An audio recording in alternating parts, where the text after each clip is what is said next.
Welcome to Building Your T-Shirt Empire, powered by ShirtAgency.com. Get ready to take a trip inside the apparel industry for the best tips, tricks, and interviews. And now, here's your host, Cole Lundstrom. Good afternoon. We are back.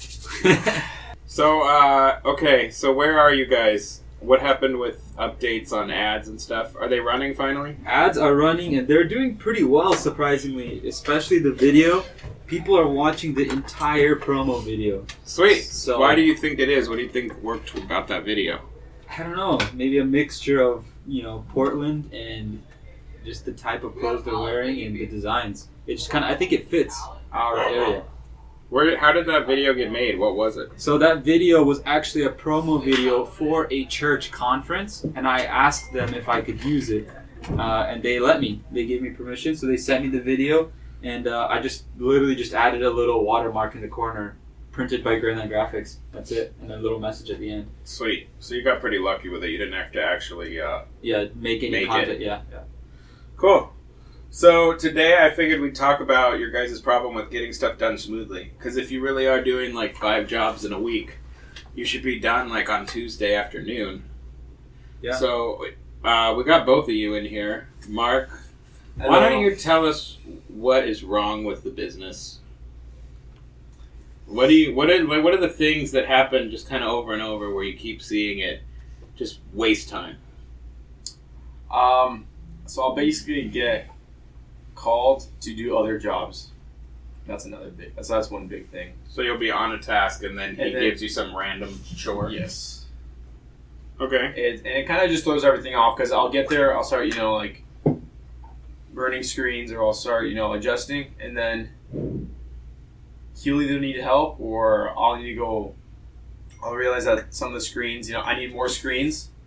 So I'll have to go wash screens, which takes 2 hours to to wash enough screens or whatever, and then I have to dry them, then I have to coat them, then I have to dry them, then I have to burn them, and then by the time all that, it's already 12, in the middle of the day, well, for me, and then it's just it's such a long process because it shouldn't even take that long just to do one order. You know what I'm saying? Mm-hmm. So what's going on with your scheduling right now? How is it How does somebody know what to do without actually talking to you? Is there a schedule, a calendar in place? No. All right, so I'm going to introduce you to this concept. It's called scheduling. well, now that we have Printavo, Yeah? How's Printavo going to schedule? you can put in a due date for the order, Mm-hmm. and you could put in a production due date for the order. And it literally puts it right on the schedule, like a big red box, and then you could I think you could put in how much hours that job should take, but then again, that's just guessing. But you can put due dates, and somebody has to organize it though. I guess, I don't know. So it's just a calendar. Basically, it's a calendar. It shows all the jobs. Printavo. Yeah, it shows all the jobs, where they are currently, if they need films, if they need. So where's your plan to manage that? Are you going to start creating a schedule for him, or is he going to just be in charge of it and you're only doing sales, and anything that shows up in the calendar he's now organizing with his own team and you're just leaving him alone? What do you think is better? I mean, I think whichever decision you make has to be the final decision. Because either you make a schedule and he has to follow it, or he's self-sufficient and you get out of the way. You can't tell him, hey, handle it, and then he's doing a perfectly fine job, and then you sabotage his week. Okay, then So it's then one of Mark, those two Mark, things. If you're willing to take that on, then I'll be able to. For example, I can start focusing on sales, because clearly we have a problem with sales. We definitely need more sales. But the second step to that would be organizing those sales and getting that done on time, getting orders done, because there's a few issues with actually printing. Our quality is very good, but how fast we print and how effective it is, right? You were saying yourself the other day that here at this print shop, they don't even turn down the speed at all. But we're always... See, what I noticed is this. So basically, our speed will be at 1, and it'll go through. You mean the stroke of the it'll be squeegee? at the speed at 2, which is That's pretty crazy slow. It's really slow. I think ours is around 7 most of the time. And basically what I noticed is we go around 2 times, like print, flash, and then it goes around one more time, then print, flash. You're multi-printing? Just Why? if the whites Why don't you just go white, flash, and then another white screen, and it goes around once? for fat. Actually, Vlad talked about that. But I mean, like, that's twice the speed. No. I mean, sure, you got 40 shirts, then yeah, just... That's what it is sometimes. If it's 40 shirts, there's some sort of break even. But if you have 500 shirts to print, and you're going around twice, you did the work of 1,000 shirts for no reason. Wow, that's true. That's a good point. And you're spinning the carousel like what would have been 1,000 shirts worth of time. Yeah, that's all because you didn't want to burn one screen. Yeah. Yeah, that's definitely. genius. So underbase and then top white, that's going to be added. But going back to the scheduling, do you want to actually take on your own schedule so that you're like, right now there's no one really underneath you except for maybe some part-timers, but that would make you production manager, and it makes him like head of sales only, which means that if he's getting into the production manager side of it, there's a problem. See, the thing is, I feel like what would happen is like, hey, this guy wants his stuff done right now, so that happens. That honestly does happen sometimes. I would be doing an order, and then you'd come out of nowhere and be like, bro, this guy's coming to pick up his decals. He needs them done right now. So here's the thing. And I can't. Here's the big thing we're changing. Number one, we're gonna have a turnaround time, and we're gonna follow that turnaround time. And if somebody wants to break our schedule, it's gonna be worth it because we're gonna be charging a rush fee. As simple as that. Well, if that's what we're gonna do now, if that's what we're gonna do, that's because what's happening was that was literally it. It's just me and you, kind of, and then Ruben and the other guy. They come later on the day, and they're still in high school, so they can only come after 4, and they work from like 4 to 10 or whatever, how late they can stay. And usually what happens is I have to stay, so I get there at 9, and then you leave at 5, which is fine, but I have to stay with Ruben and Jason, the other guy, to tell them what to do. Make sense? So I'm staying like 14 hours. But are you on overtime during that, or no? Well, why aren't you on overtime? We just never figured out a system for that. We should. Well, the state actually has created a system for that. Oh. So it's not like you really get to make that up. Okay. Like, he could actually sue you for back wages already. Like, you get paid your stock hourly, whatever your hourly is now, right? Yeah. 8 hours. 8 hours to 12 hours, I believe, is time and a half. And then 12 hours plus is double time. And that's the law. Yeah. So if you're not on the clock, you're not there. And if you're on the clock, all that applies. You don't really get to choose. Now, if he was on some sort of salary, then that would be different. But even with salary, at some point, you can't really exploit people too much. You could pay him a flat $3,200 a month, and then you could say, like, yeah, you have to stay today because it's salary. But when it comes down to that, like, overtime hourly thing, people have to be paid to actually work. Yeah, let's do it. So where can we learn, like, all the basics of all this stuff? I mean, you're a registered business. You probably gotta... Didn't you get one of those, like... I always get those flyer things in the mail talking about, like, the rules, the labor laws. Not really. Well, Google it. Okay. Google Oregon labor laws so that you can see what your minimums are. That in itself is also a problem. The fact that if Mark has to stay overtime in order to tell them what to do. That's not the thing. It's right. That's a problem. I mean, in a way, I guess that's what a production manager is. So, like, if they're not self-sufficient, you could just replace them and get better guys, or you could not have them be there and just make him do all the work.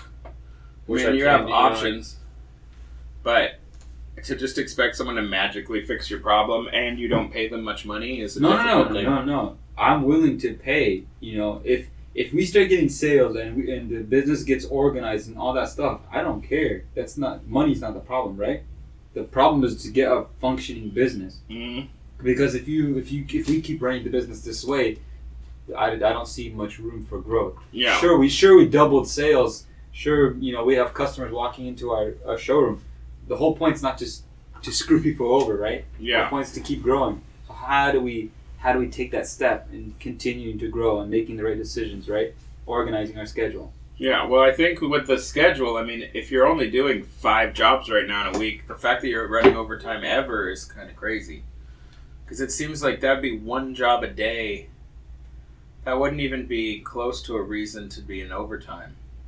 Exactly. That should, you'd be done by, 1, if you tighten up some of this stuff. Have you guys thought about how you're going to, do screens from this time to this time and then have them be ready for the next 2 days? So let's say... Have you talked about that at all? We talked about, me and you talked about that in the podcast, but not with Mark. But let's say we have 5 orders, hypothetically. What is the plan for the week? Monday morning, films are all ready. Let's say I did my job. Mm-hmm. Films are all ready. Monday morning, he comes in, and since he has let's say Mark is going to be in charge of screens for now. Later on, we could, this part-time guy is going to be completely in charge of Darkroom. But let's say Mark comes in from 10 to how long? To burn 5 screens. No, 5 jobs. Really fast. Well, Really it's fast. not burn, because I'm guessing he has dirty screens already or whatever. So Okay. he's cleaning, burning, watching them dry. Really fast. That's not the problem. That wasn't the problem of. It wasn't five orders in a week. Mm-hmm. It was me trying to finish older orders while having new rush orders to do the same day.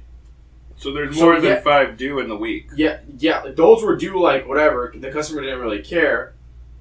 They're already due, but someone just cuts in front of their line, and just I want them now. Not paying any extra, not paying anything, but we just don't want them to be mad at us.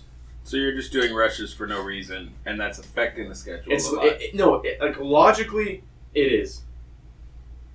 If you think about it, it's affecting the schedule. So with the rushes, maybe what you need to do is make the rush, you don't even start the rush till overtime.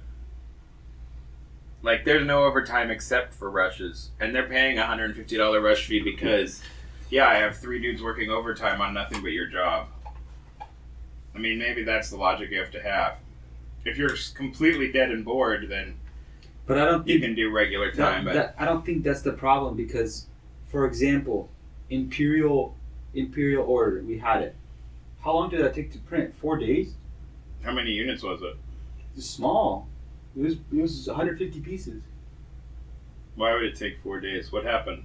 Okay. Oh, actually, perfect. Let's go. Okay, Let's go. Let's do it. Let's talk about it. So 4 days though. It's not like 2 days. That's pushing it. It was 4 days. Mm-hmm. when did I finish? I finished this Saturday. So how did it start? What happened when you started it, and then why did it end up taking 4 days? So the biggest problem with this order in the very beginning, she didn't have art. She said that one of her managers would give me the art. That manager took a month to give me the art, maybe even a little bit more. So They were waiting. Shirts were here. The shirts were there. They were waiting. By the time that they gave me the art, we start organizing the shirts. I forgot to order one style, so we had to order that style. That was next day or next 2 days that came in. Okay. So that's already 3 days since they It's gave 32 days. Huh? Oh yeah, but Since right. they gave the file. 2 days. Then how long did it take? It took a while because the shirts were there. I finished conference with the whole. I finished conference, and then when you got back from Mexico. Oh, that's right. So I left to Mexico for church, Okay. and was in Mexico for 10 days. They had everything, all the films, everything before Mexico. I didn't find out until after Mexico, 10 days, that the shirts were missing. That some styles So were missing. you never told him that they were missing, or you couldn't answer your phone, or what happened there? Is he allowed to just call the vendors and get more shirts?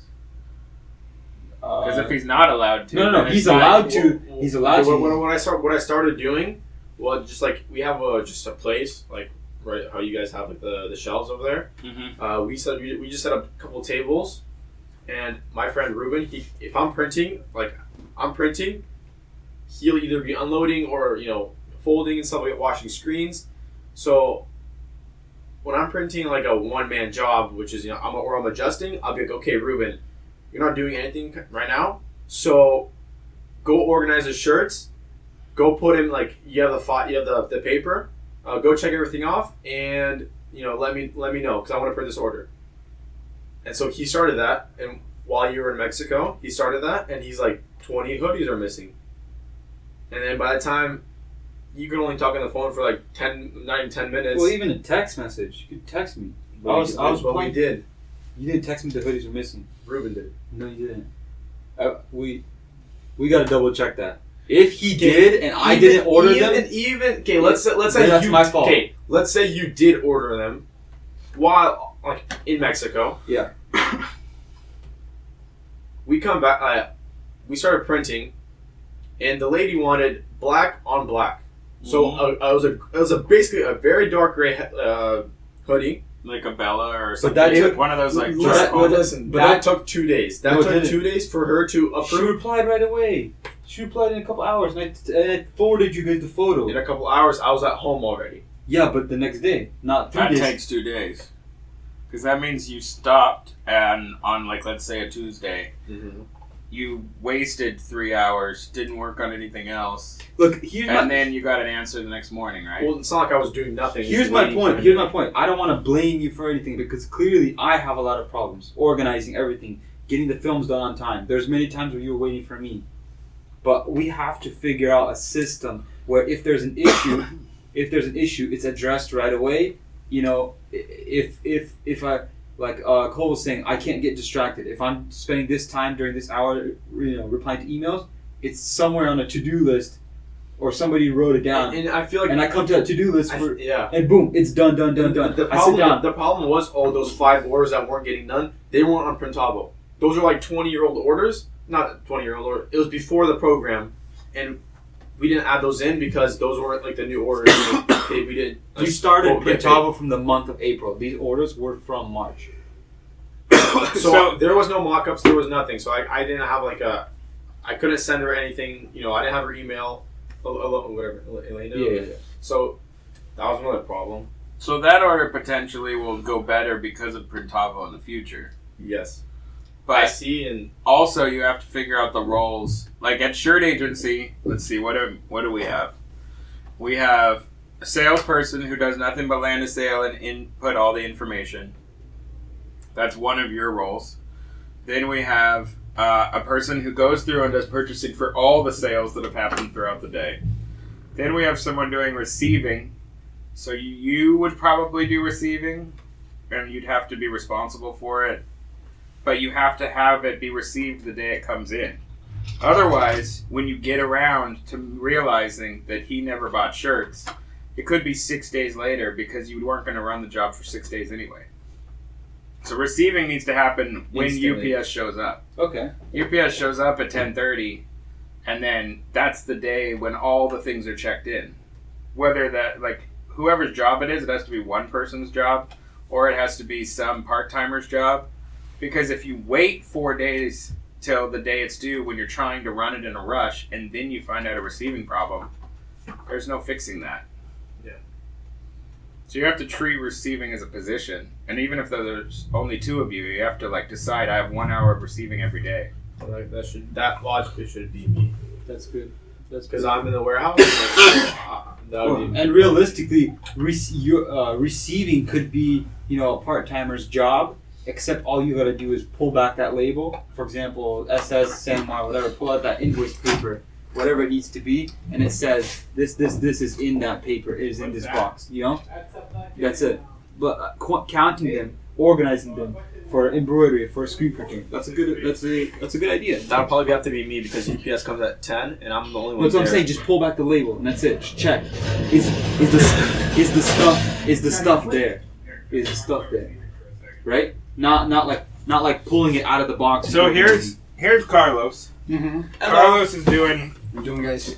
Carlos, you're standing on the mic. Hello, Mike.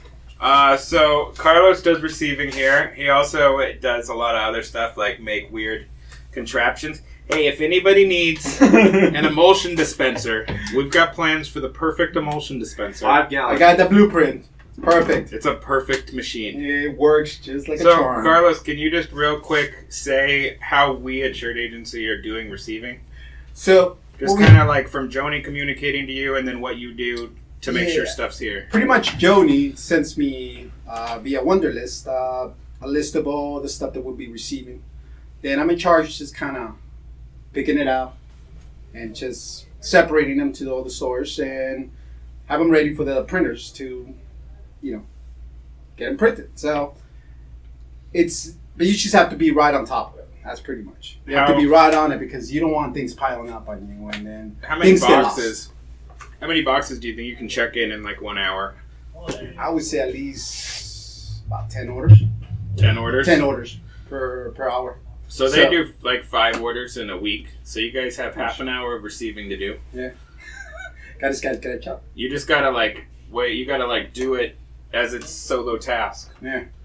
Because right now, how many boxes did you just get? Right Like now we got 30? about 40 boxes, yeah. And that won't take you all day at all. No.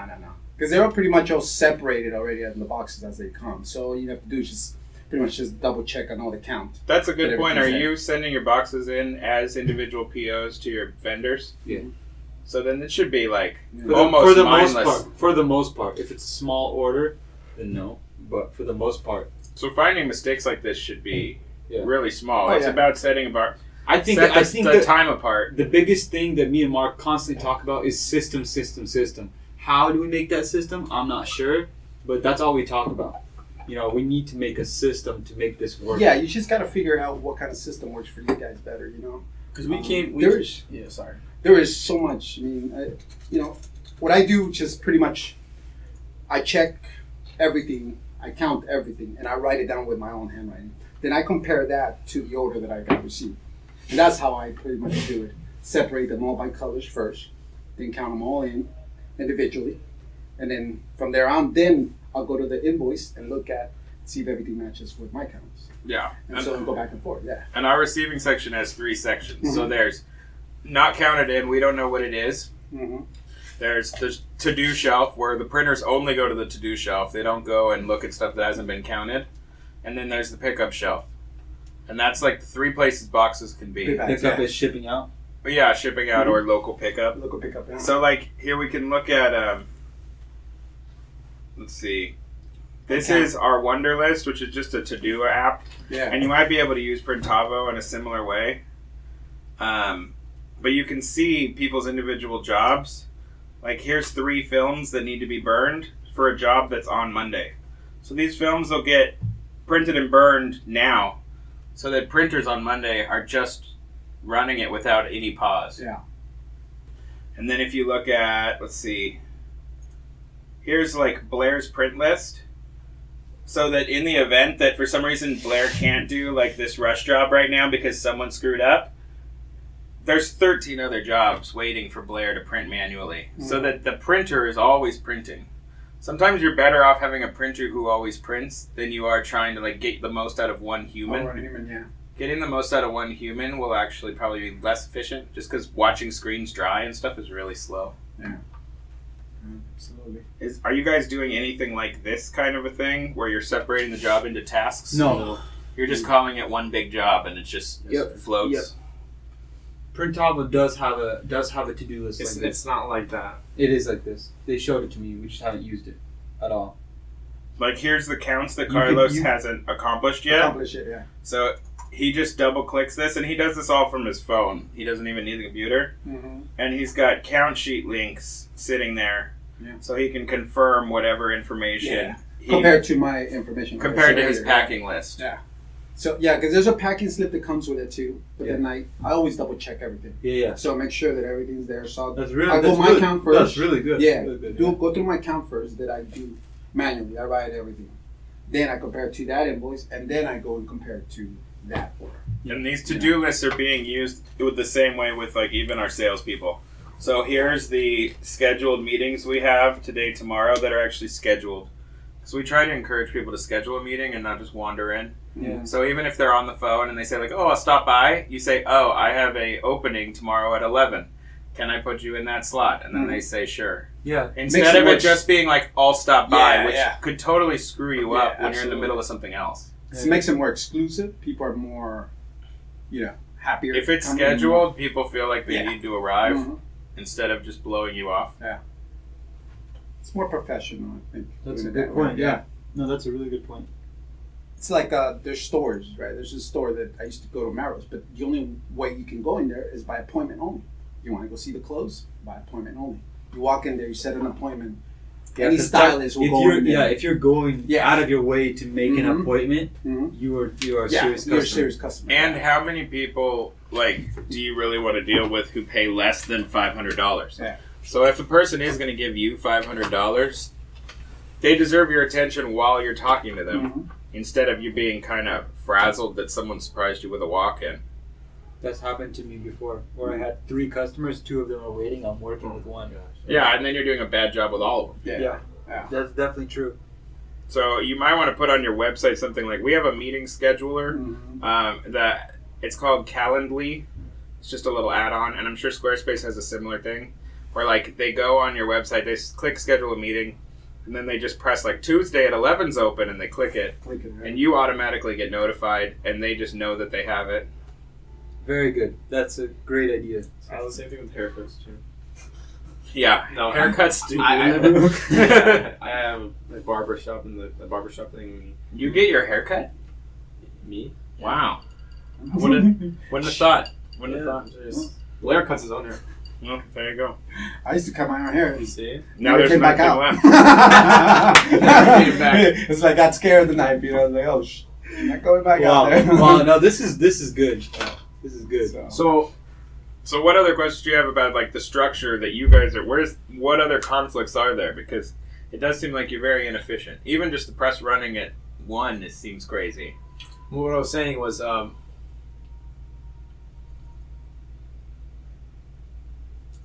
Don't talk too fast. no. I'm trying to think. Because by the time I do 2, I was with Vlad, and he already did the press went around 3 times Mm-hmm. on that same speed at the same Well, speed. no, we figured out print speed. What's another problem we could talk about? We figured that out. What are other problems that you see from the production side? One thing that Cole mentioned, I don't know if you were here on another podcast, was delegating tasks. So, for example, if we put Ruben, the other Ruben, not me, in charge of the darkroom, and we have to focus and make sure that he comes in. We know that he can come in Monday, Wednesday, Friday. Those are the days we save films. They're ready. If we have a lead time, we will never have issues with orders never being done on time, because we know that screens will be ready every single Monday, every single Wednesday, and every single Friday. Whatever and however it is. Yeah, exactly. If you're paying that kid for 10 hours of labor, Mhm. and he does 3 hours each part-time shift or whatever, he should be coming in and not wasting 1 moment of his 3 hours. Yeah. He should roll in, and there should be a stack of films. Stack of films, yeah. And it's you're going to burn the stack of films, and you're immediately after going to clean 15 screens, and then you're going to leave. Mhm. And that's all the kid does. Yeah. So that you're printing, and you're just printing. So on Friday, your Monday stuff's ready. On Monday, your Tuesday, Wednesday stuff gets ready. And on average, what are numbers for how long it should take to expose and how long it should take to wash? And Well, it's different because It's different. No, I'm we have just a saying. different, we have a different theirs. I can expose 20 screens at once. No. Ours is we have an issue with our. we can expose 2 screens at once. Yeah. We Not have 20. It's Yeah. so fast, and it, we have an issue with our exposure unit, is what he means. Which one is it? You have No, a really baby I one? built my own. Oh, yeah. Yeah. That's So- the way I like to do it. There you go. So we're gonna get a new exposure unit. That's it. I'm making a promise. A week after we come back home, that we will have a new exposure That's unit. what he said No, when no. he came back from Mexico. That's it. We We have- swear, it's brown. we have- That's when the margaritas were. No, the actually, what happened? On the beach, we're going to be so much faster. we have to. I came back from Mexico and I was swamped. I just had a bunch of pissed off customers that orders weren't done. Yeah. We had actually. Well, What's funny is we had an 800 piece order, right? and I come back 10 days later and the order's not done. Mm-hmm. So So what happened there? What was that problem? What happened? That was the only order we had during the 10 days. You had one order for 10 days and you No, didn't we had do like it? other orders, We had but other- that we was had other but that was priority, and that was That was the main one. That was the main But one. why, Yeah. why isn't an 800 piece order getting done in No. one day if it's an auto? Because even on a manual, you'd be doing like 400 a day. Yeah, no, Yeah. man. well 800 piece order front and back, and that's it. There was no sleeves. So it's 1,600 1600 impressions. Impressions. From So- back. But again, like the biggest problem why it's taking so long is because how much time it's taking to go around. If my speed is at 1, watching you guys out there, it's like if it's at 5, it's gonna go twice. It's like 3 times as fast, you know. Yeah, I don't understand why you're at 1. Because I'm missing something there. um, You said the other day that you think our squeegees are amazing. Do you need to buy new squeegees? what it was like we have really stiff squeegees, so it has to like. But it's Basic- whatever came with the Ryan. Yeah, I'm not press, complaining so- at all about what it was. You know, just the best kind of quality. Like, I would call. Okay, I'm not going to say that part because I called the companies and I asked them for help, and I didn't get much help. And so I had to just figure stuff on my own. And the best thing that I figured out to get the cleanest white was to go slower on the white, just so it would have like the most pressure and the most like. Smoothness, I guess. Yeah, But I think the reason you're so desperately going so slow is because you had the wrong squeegee to begin with. Mhm. and that's what it was because. So do we have the wrong squeegee? Ruben tried. I told him, Compared to us, you do. Because we'll like rock. Our rock runs on like 6 or 7 on the little dial, pretty much all day, every day, Mhm. without issues. And then we do underbases and then we do top whites. Okay, so So we you should guys have some sort of weird hard squeegee. no, they're really stiff. Did you tell them you wanted to do water base or something, and that's why they give you hard squeegees? No, It's just that's their new stock. because you guys have. No, I mean, clearly we don't know what we're We doing. have a We're not different blaming model, anyone man. else. Clearly we don't know what we're doing. No, for some time and that's another reason why we need to. we were like we're learning by ourselves. Sometimes there's YouTube videos that are helping, but not everybody has a rock. Not everybody's posting videos of the What about those the paint? How is the paint? I mean, it's They're using Wilflex logo. oh, okay. So it's that It's has not nothing the to do ink's with fault. Yeah, I love Yeah. Wilflex.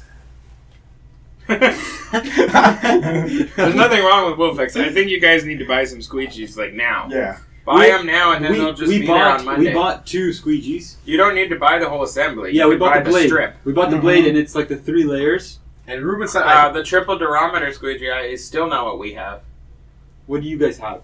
We just have the green one. It's Mhm. like the medium grade green one. That's what we have. We have green. and listen to this. All of ours are green. Are you serious? There's like 2 of them that we bought are pink. Remember? Pink. all Never of them seen are pink. All of them are pink. And We're all green. We're all green here. Okay. And then you bought 2 of them. 2 green. Yes, sir. I told Ruben yesterday. So basi- do those two? Why don't? I mean, if you throw No, that no. on the white screen, does that fix your And problem? I talked to Ruben yesterday, and I showed him the pictures. I took 2 pictures of your guys' adjustments, and Bye, Carlos. I told him to use those green squeegees. He said he used it on the one order that we were doing right now. He said it worked a lot better, and he sped it up to like 5. Yeah. See, there He you said go. it's laying Okay. a lot more ink down. Good. That is amazing news. That is amazing news. He put it to 50 pressure, 50 psi, and then he said it looked really good. That's amazing news. That's amazing news. That's what I want to hear. Yeah, it seems like those. I mean, you should. We've just got green on everything. So The red one's right there. this red one, here's the squeegee blade. Here's mine. Mine's a 7090. You guys are using R3. I don't even know what that's supposed to mean. I don't know what like durometer this is, but yeah, yours definitely is like a stiffer blade. So the blade you have would work great on certain And things. it does look it does work on certain like things. on blacks or high detail or on like water base. The hard squeegee would be positive. But yeah, for like putting down white quickly, This one's gonna do a lot better. Hey Cole, did you ever think about going to Portland? Going to Portland? What would I do in Portland? Check out our shop. Oh yeah, well, I've thought about seeing Ryonet because I've still never even been there. You serious? Yeah, I think we might. There's a possibility that we're doing an event, like maybe at the end of the summer or something that I might be in Portland for. I don't even know if it's official. Well, if you ever need a place to stay, Then I'll get a hotel. no, we have an Airbnb completely separate, and I won't. It won't charge you, of course. Cool. It's really nice. That's a good deal. Yeah, I mean, I'm sure I'll be in Portland pretty soon for some reason. I don't want to brag, but our shop is right next to Ryan, so headquarters, HQ. But I don't want to brag and stuff, you know. You have to be humble in this show. That's good. That's good. Okay. Sure. What else? What other issues do we have? So I guess we got already printing. The whole print side. Darkroom is good. Production is good. Darkroom. Darkroom needs to be scheduled, Okay. but you guys know how to do it. Okay. Yeah, Darkroom. We know how to do it. We know how everything works. But you need to do it ahead Exposure. of time.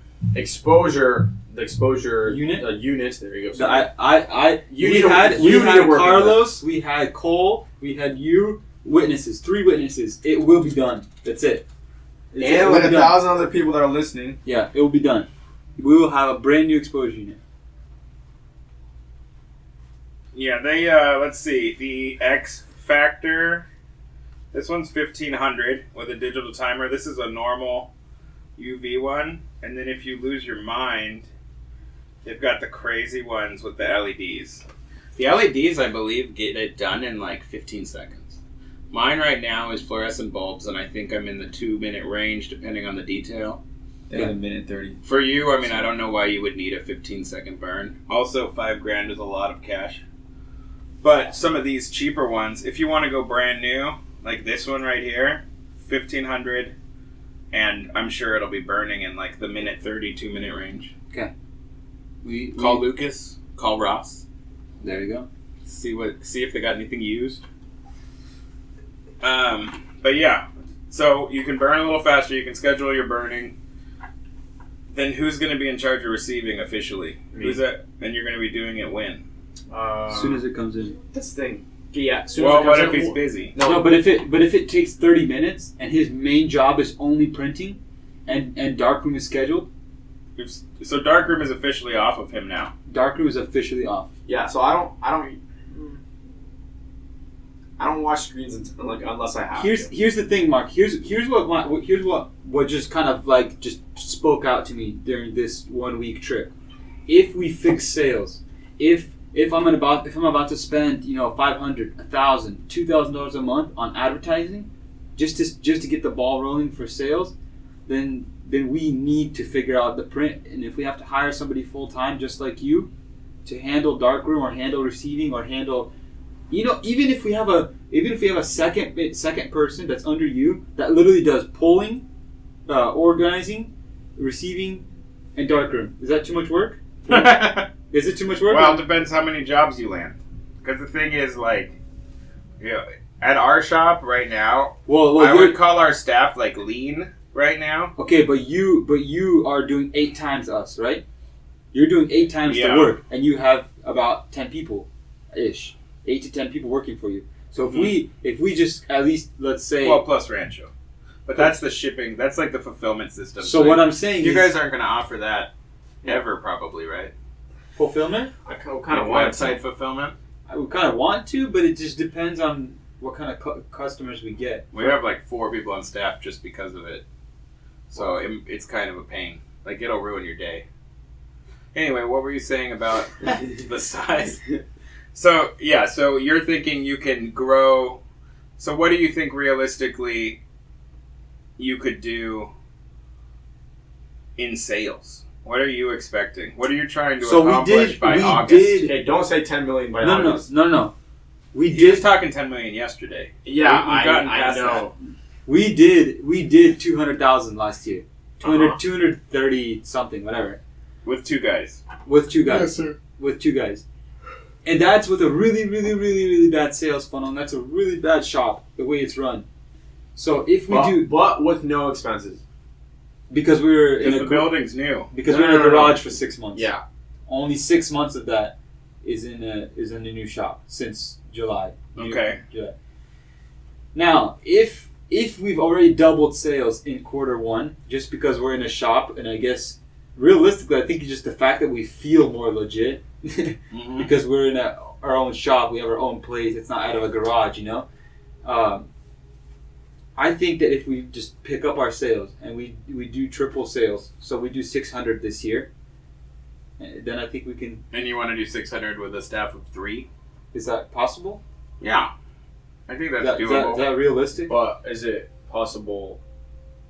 It also depends what kind of orders these are. No. Like, it's going to be easier to land 1,000-piece orders that have big paydays and work through one design with 1,000 pieces than it is to make the exact same amount of money on 42 little orders.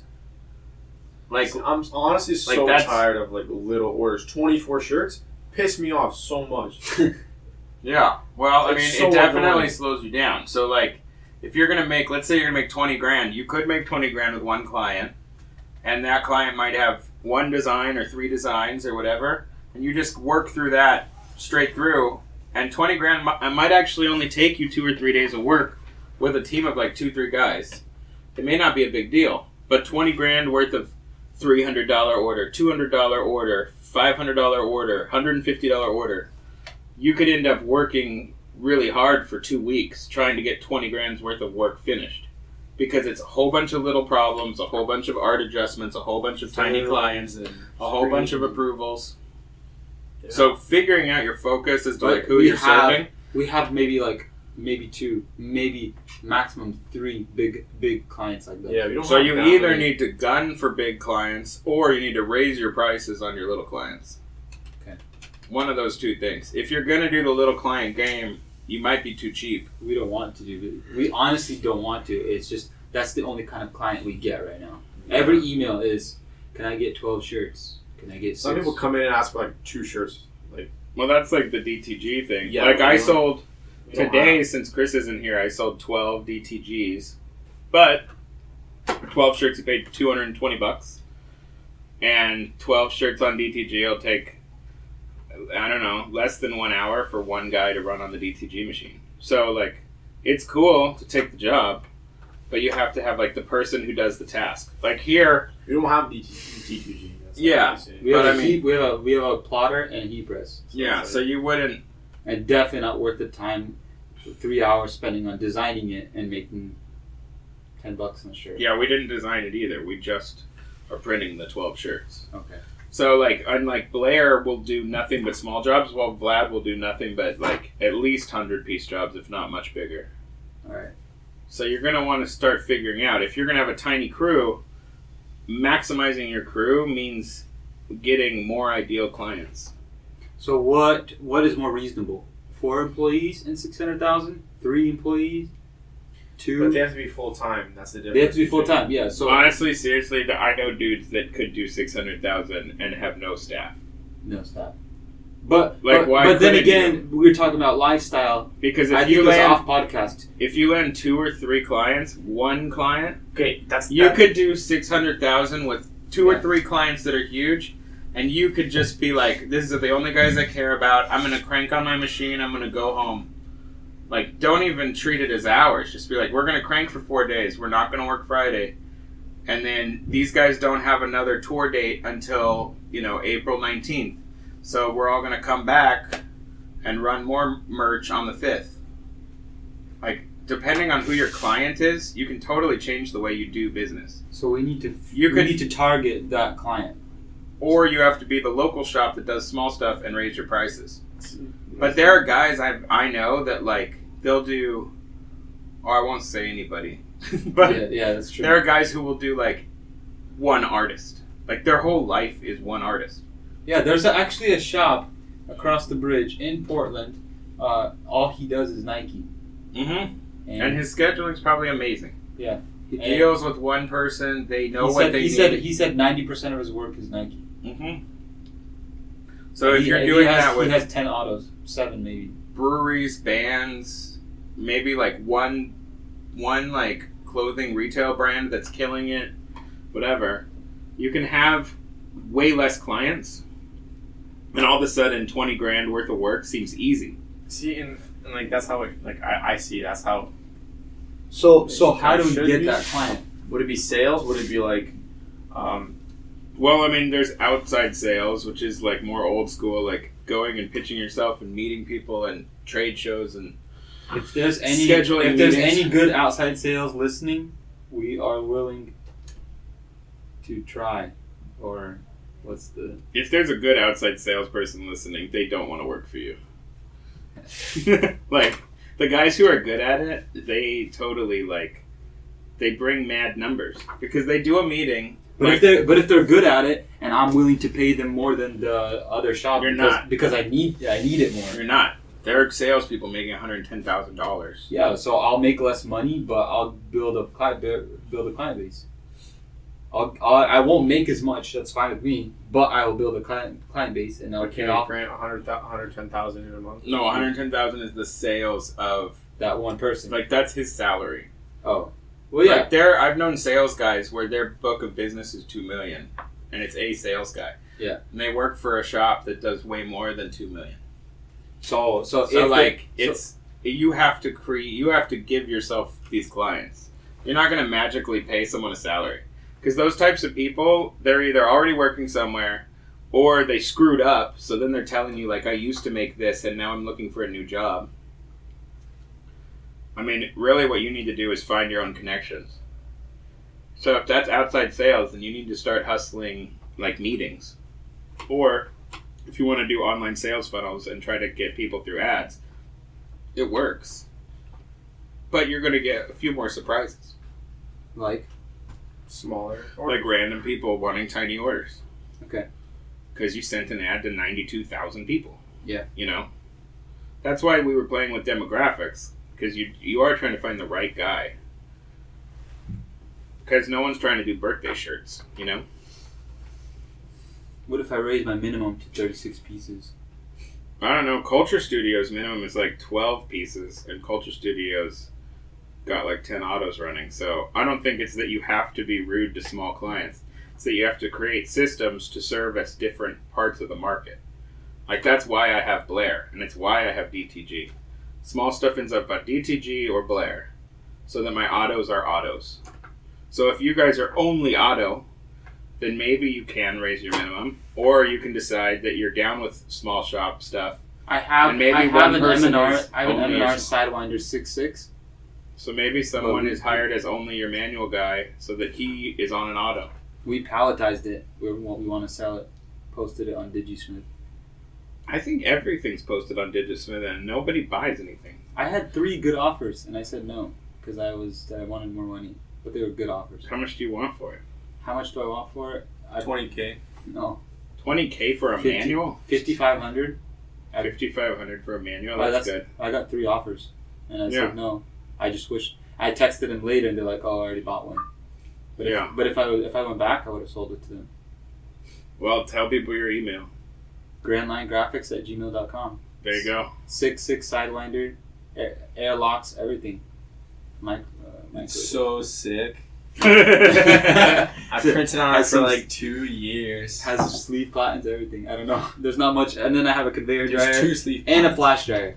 So we're going to not do a podcast tomorrow Okay. because I'm going to nap all day and get ready for class because class is Saturday, Sunday. You guys are here for class, right? Yeah. Yes, sir. Yep. Yes, So sir, we'll Bob. do some sort of podcast after probably Saturday. Yeah. And then- The ad promotions are running, so I think by Saturday, Sunday, we'll have some Sort of update. some good numbers. And depending on who's in the class, maybe we could do some crazy roundtable, like 12 people on the mic thing.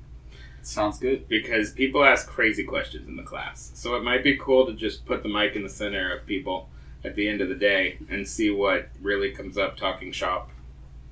Alright, so for anyone who's actually listening, thanks for listening. Adios. Yeah. See you Saturday. Appreciate Shout out it. to Mark Boss Rob. Bye. Bye.